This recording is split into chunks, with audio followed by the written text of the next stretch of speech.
को नहीं समझ में आए, उन्हें ऐसे बोलना पड़ता है। इसलिए आचार्य कुंकुम स्वामी ने एक महा उपकार किया समय सार जी ग्रंथ लिखकर, लेकिन उनको हेजिटेशन था, उनकी भी दिल की धड़कनें बढ़ रही थी कि हुंडा सर्पणी पंचम काल है, आने वाले काल के जीव बहुत स्वच्छंद होंगे, वक्र परिणामी होंगे। तो समय सार जैसा महा उपकार देने के पहले उनका हेजिटेशन 8वें नंबर की गाथा में बोलती है कि कोई स्वच्छंदता ग्रहण नहीं करना, दर्शाऊं तो छल ग्रहण नहीं करना।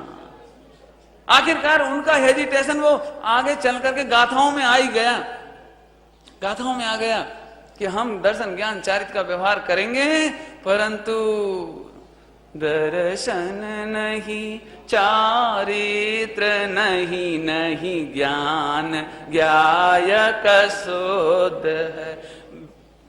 एक गाथा पहले भेद करते हैं, अगली गाथा में अभेद करते हैं। तब वहां पर आचार्य अमृतचंद स्वामी ने और अर्थ खोला, हम मिलेच्छ को मिलेच्छ भाषा में समझाते हैं। बुरा तो नहीं मानोगे, बुरा नहीं मानना। जो व्यवहार नय की भाषा समझते हैं वे सब मिलेच्छ हैं। और आचार्य देव ने 8 प्रकार के नए लिखे निश्चय व्यवहार, वो मिलेच्छों को समझाने के लिए मिलेच्छ भाषा है। मिलेच्छ भाषा है, गड़बड़ नहीं करना। अच्छा, हम मिलेच्छ हैं कि जो व्यवहार का ग्रहण करते हैं, व्यवहार से समझते हैं, व्यवहार के माध्यम से समझते हैं, वे मिलेच्छ। और समझाना है परमार्थ। हम मिलेच्छों को मिलेच्छ भाषा में समझाते हैं। अच्छा समझाओ प्रभु समझाओ। तो उन्होंने भाई एक बहुत सुंदर लाइन लिखी है, बहुत सुंदर लाइन, जो स्वाध्यायी वो तो समझ गए होंगे कि मिलेच्छों को मिलेच्छ भाषा में समझाना, लेकिन मिलेच्छ नहीं होना। व्यवहारियों को व्यवहार भाषा से समझाना, लेकिन व्यवहारी नहीं होना। क्या मतलब? नहीं समझ में आया? कोई समझ में नहीं आया? एक तो आप व्यवहार से समझा रहे हो, और पूरे जिनागम में 99% जिनागम में व्यवहार मिलेच्छों की भाषा। क्या कह रहे, क्या कह रहे? क्या गजब बात है। मिलेच्छों को मिलेच्छ भाषा में समझाते हैं, परंतु ब्राह्मणत्व छोड़ने लायक नहीं है, मिलेच्छत्व ग्रहण करने लायक नहीं है। हम व्यवहार से कहेंगे तुम व्यवहार को ग्रहण नहीं करना, तुम व्यवहार को छोड़ करके परमार्थ को ग्रहण करना। और वो इस कक्षा का विषय है। हर कक्षा में व्यवहार और परमार्थ एक साथ चलेगा। शास्त्र कैसे पढ़ें, पढ़ने की टोन, पढ़ने की कला, पढ़ने की शैली, इसमें मालूम पड़ेगी आपको।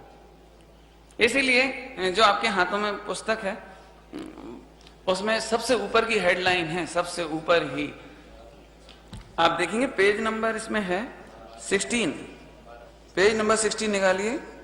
एक चार्ट है, चार्ट पूरा का पूरा चार्ट है।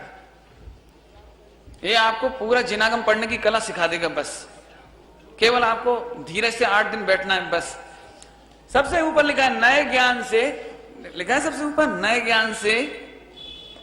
इस तरफ का देखिए हेडिंग क्या लिखा, राइट हैंड साइड, नया तीत आत्मा जानिए। ये इसका मूल पर्पज है, मूल ऑब्जेक्ट। नए ज्ञान से नया तीत आत्मा जानिए। नए ज्ञान से नयों को जानिए नहीं लिखा, नए ज्ञान से शास्त्रों को जानिए नहीं लिखा, नयों से आचार्यों को जानिए, पूरे जिनागम को दुनिया को जानिए, ये नहीं लिखा। नयों से नयातीत आत्मा को जानिए। नयातीति नया, नए से नयातीति ले जाता है कहां? वस्तु स्वरूप में।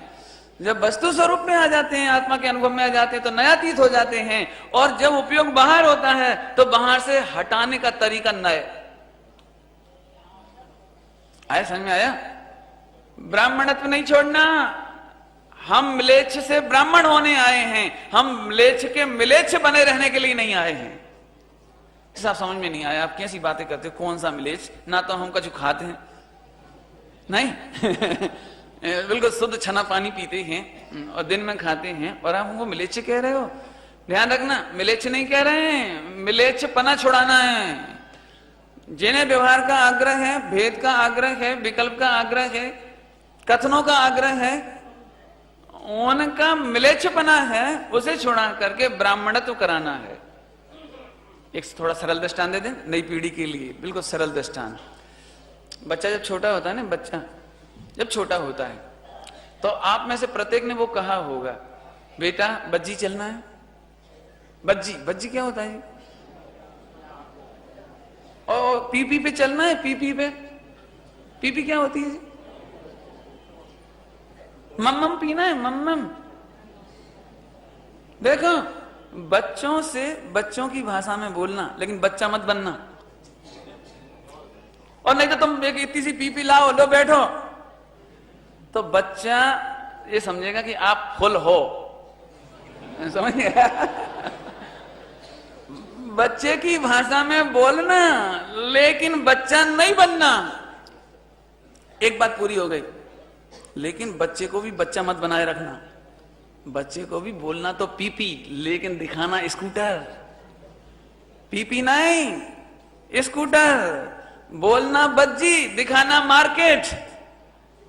कहना मम्मम, पिलाना पानी। देखो गजब बात है। और बच्चा समझ गया, और जब वो समझ गया उस दिन से उसने पीपी कहना बंद कर दिया। और यदि अब आप 15 साल के बच्चे से एक पीपी पे घूमो बैठोगे तो कहेगा आप हाफ हो कि फुल हो। क्या कहते हैं? उस बच्चे को बचपन में समझाने का यही तरीका है। वो इतने कठिन शब्द नहीं बोल सकता, बाजार, मार्केट, पानी, ये उसके लिए बहुत कठिन शब्द है, तो हम उसे उसकी भाषा में बोलते हैं, लेकिन ग्रहण परमार्थ कराते हैं। पीपी नहीं ग्रहण कराते हैं, स्कूटर ग्रहण कराते हैं, मार्केट ग्रहण कराते हैं, पानी ग्रहण कराते हैं। ऐसे ही हम व्यवहार नय के द्वारा माने मिलेच्छ को मिलेच्छ की भाषा में समझाते हैं, लेकिन मिलेच्छता ग्रहण नहीं कराना। हम तो कहेंगे धन्य है वे जीव जो समय शिखर जी की तीर्थ यात्रा करते हैं। तो पंडित जी इसमें भी कोई शंका है? कि शंका कुछ नहीं, व्यवहार नय से सही है, शंका कुछ नहीं है।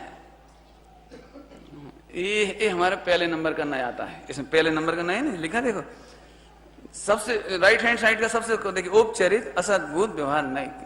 उपचरित असद्भुत व्यवहार नय, धन्य है वे जीव जो समय शिखर जी की यात्रा करते हैं। लेकिन 8वें नंबर का सत्य तो 8वें नंबर पे परम शुद्ध निश्चय है। अब जिन्हें 8वें नंबर की खबर नहीं है, उनका पहला नंबर झूठा। मैं नहीं कहता हूं, आचार्य देव कहते हैं, आत्मा के अनुभव के बगैर नए ज्ञान सच्चा होता नहीं। फिर से बोलता हूं, फिर से, आत्मा अनुभव के बिना, सम्यक दर्शन के बिना, आत्मज्ञान के बिना कौन सा ज्ञान सच्चा नहीं होता? जैसे है भैया, डरोगे तो नहीं? पूछ लो कोई से। कौन से पूछूं, बच्चों से कि बड़ों से? बच्चों से पूछ लीजिए। हाँ भैया, आगम आगम आगम तुम्हारा आगम, हाँ बताना भैया। आत्मा शुद्ध है, निश्चय नहीं से कि व्यवहार नहीं से है? स्वभाव से वो तो बराबर है। अभी तो हम जो पूछ रहे वो बताओ, निश्चय नहीं से कि व्यवहार नहीं से है? बोलो भैया कि आत्मा निश्चय नहीं से शुद्ध है, बराबर। लेकिन तुम्हारा ऐसा कहना मिथ्या, क्योंकि तुमने आत्मा का अनुभव नहीं किया। तुमने सुना सुना बोला है, पढ़ा के बोला है, देख करके बोला है। चूंकि इस समय मार्केट का रूट क्या कहते हैं, मार्केट का मौसम ऐसा है, इसलिए आपने बोला है। शुद्ध आत्मा का अनुभव किए बगैर शुद्ध आत्मा हूं ऐसा कहना मिथ्या, क्योंकि आत्मा के अनुभव के बिना कोई नए सच्चा नहीं। आदिनाथ भगवान की 2 पत्नियां थीं। बोलो सच्ची बात है कि झूठी बात है? बोलो। आदिनाथ भगवान कहते थे मेरी 2 पत्नियां हैं, मतलब राजा की अवस्था में। अब घबराओ मत, घबराओ नहीं। राज्य अवस्था में वे आदिनाथ राजा थे, आदि राजा। वे कहते थे मेरे 100 पुत्र हैं। बोलो सच्ची बात कही कि झूठी बात कही? बोलो सच्ची बात है, सम्यक ज्ञान है, सम्यक ज्ञान। मेरी 2 पत्नी, मेरे 100 बच्चे, मेरा चक्रवर्ती पुत्र, ये बात 100% सम्यक ज्ञान। और हम कहें कि पत्नी न्यारी, आत्मा न्यारी, देह न्यारी, आत्मा न्यारी, राग न्यारा, देह न्यारा, आत्मा न्यारा, सो तुम्हारा सब मिथ्या। ये तो बहुत गड़बड़ वाली बात है। समरथ को नहीं दोष गुसाई अबे तीर्थंकर है तो वे जो बोले सो सच्चा, सम्यक दृष्टि जो बोले सो सच्चा, और मिथ्या दृष्टि सही बोले तो भी समझ में आया कुछ? बहुत बहुत सीधी सच्ची बात है। जिसने अनुभव नहीं किया उसका बोला हुआ। मैं एक बात कहूं कि सुनो, अमेरिका में एक फंडा टेंटू नाम की एक मिठाई होती है, बहुत मीठी होती है, फंडा टेंटू। अब नाम मुझे भी नहीं मालूम, मैं ये अपने ही मन से बना रहा हूं जी। अब मैं आपसे एक बात पूछता हूं, मैंने क्या बताया अभी? फंडा टेंटू नाम की एक मिठाई होती है, वो मीठी होती है, बहुत स्वादिष्ट, वर्ल्ड की दी बेस्ट मिठाई होती है। हाँ भैया बेबे, अब कोई तुमसे पूछेगा कि वो फंडा टेंटू मिठाई कैसी होती है, तुम क्या जवाब दोगे? मीठी होती है। अब मान चलो यहाँ अमेरिका से कोई व्यक्ति आया हो अपने शिविर में, और फिर वो आपसे मिले, अरे पंडित जी तो झूठ बोल रहे थे, मैंने तो खाई है फंडा टेंटू, वो तो खट्टी खट्टी होती है। तो अब तुम क्या करोगे ये बताओ, तुम क्या बोलोगे? बोलो। अब यदि तुमने चखी होती तो तुम्हारी बुलंदगी कम नहीं होती, तुम्हारा बोलने में कमजोरी नहीं आती, तुम बिल्कुल पक्के पावर के साथ कहते, कॉन्फिडेंस के साथ, कि शक्कर मीठी ही होती है। दुनिया यहां से वहां हो जाए, सारे वैज्ञानिक आ जाएं और कहेंगे शक्कर फीकी होती है, खारी होती है, चरपरी होती है, क्योंकि स्वानुभूत है ना। हम उन किताबों को फाड़ देंगे, फेंक देंगे, हटा देंगे, उन व्यक्तियों का विश्वास नहीं करेंगे जो शक्कर को मीठा नहीं कहते। क्यों क्यों किसके बल पर? अब मान के चलो आपको दो बातें मिल गई, ये फंडा टेंटू नाम की मिठाई मीठी होती है और खट्टी होती है। अब तीसरा व्यक्ति आपसे पूछे तो अब जवाब क्या होगा आपका? क्या जवाब है कि भैया फंडा टेंटू नाम की मिठाई पंडित जी तो कह रहे थे मीठी होती है, एक जने कह रहे थे खट्टी होती है, कैसी होती है हमें नहीं मालूम। देखो, स्वानुभव हुए बिना एक पार्टी ऐसा बोलेगी भगवान आत्मा त्रिकाल शुद्ध है, ठीक है, दूसरी पार्टी कहेगी नहीं नहीं अशुद्ध है। ये देखो, ये लिखा है राजवार्तिक में, लिखा है धबला जी में, लिखा है, ये देखो कर्णानियों के ग्रंथों में लिखा है, चरणानियों के ग्रंथ में लिखा है भगवान आत्मा अशुद्ध है, रागी है, द्वेषी है, पापी है, ये लिखा है। देखो, अब दोनों ही क्वालिटी की बात अपने सामने आ गई और दोनों ही ग्रंथों में लिखी। अब मजबूरी आ गई, बोलो अब क्या जवाब है आपका? बोलो आत्मा शुद्ध है कि अशुद्ध है? अब बोलो। तब एक तीसरी पार्टी खड़ी हो गई, भैया शुद्ध अशुद्ध है। पंडित टोडरमल जी साहब ने ऐसे भी तीसरे नंबर के लोग ढूंढे हैं। वे कहते हैं भैया अपन तो पक्के जैन हैं, अपन निश्चय वाले एकांती नहीं, व्यवहार वाले एकांती नहीं, अपन तो दो ही को मानते हैं, अपन दोनों में से एक को ही नहीं छोड़ेंगे। समझ आई थोड़ी सी बात? अरे भैया तुझे निश्चय का भी मर्म नहीं मालूम, तुझे व्यवहार का भी मर्म नहीं मालूम, और ये दोनों ना एक दूसरे के विरोधी नहीं है। एक जो अशुद्ध का कथन आता है कि आत्मा शुद्ध है, ये भी कोई जिन शासन का विरोधी नहीं है, और ये जो शुद्ध कथन आता है ये भी विरोधी नहीं है। लोगों को क्या लगता है जब शुद्धात्मा की बात आई माने सोनगढ़, जैसे सारी दुनिया का प्योर माल बेचने का काम उनका ही। अरे जैसी शुद्धता की बात आई तो उधर का नाम आता है, और अशुद्ध है झट शंका की सुई से घूमती, लगता क्या है भैया?